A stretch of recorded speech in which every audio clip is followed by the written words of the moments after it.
ఉత్తరాంధ్ర, విశాఖపట్నం అంటే అది కూడా ఉత్తరాంధ్ర అనుకోండి.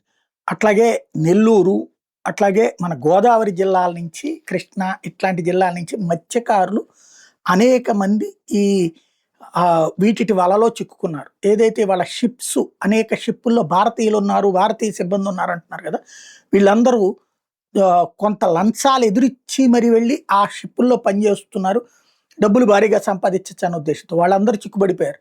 ఈ ఎంపీల దగ్గరికి ఎవరు వెళ్ళలేదు. ఈ ఎంపీలు ఎవరు అడగలేదు. కానీ తిరుపతి ఎంపీ గురుమూర్తి మాత్రం కేంద్ర ప్రభుత్వానికి ఒక లేఖ రాసుకొచ్చారు. ఒమన్ గల్ఫ్ ప్రాంతంలో జరిగిన క్షిపణి డ్రోన్ దాడిలో ప్రాణాలు కోల్పోయిన విశాఖపట్నం జిల్లాకు చెందిన భారతీయ నాయకుడు సురేష్ పట్నాల మృతదేహాన్ని త్వరితగతిన స్వదేశానికి తరలించేందుకు అవసరమైన చర్యలు చేపట్టాలని ఎంపీ విజ్ఞప్తి చేశారు. అలాగే ఆయన కుటుంబానికి అందాల్సిన బీమా పరిహారము, సంక్షేమ ప్రయోజనాలు, ఇతర చట్టబద్ధ హక్కులు త్వరగా అందేలా కేంద్ర ప్రభుత్వం చర్యలు తీసుకోవాలని కోరారు.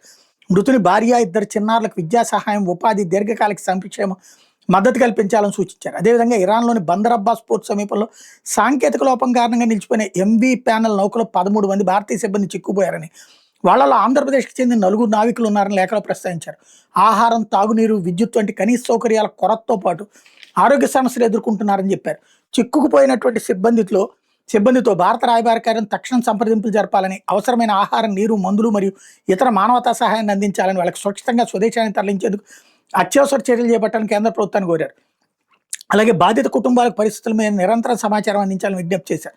విదేశాల్లో విధులు నిర్వహిస్తున్న భారతీయ సముద్ర కార్మికుల భద్రతా సంక్షేమ విషయంలో కేంద్ర ప్రభుత్వం ప్రత్యేక శ్రద్ధ తీసుకుని తక్షణ చర్యలు చేపట్టాలని కోరారు.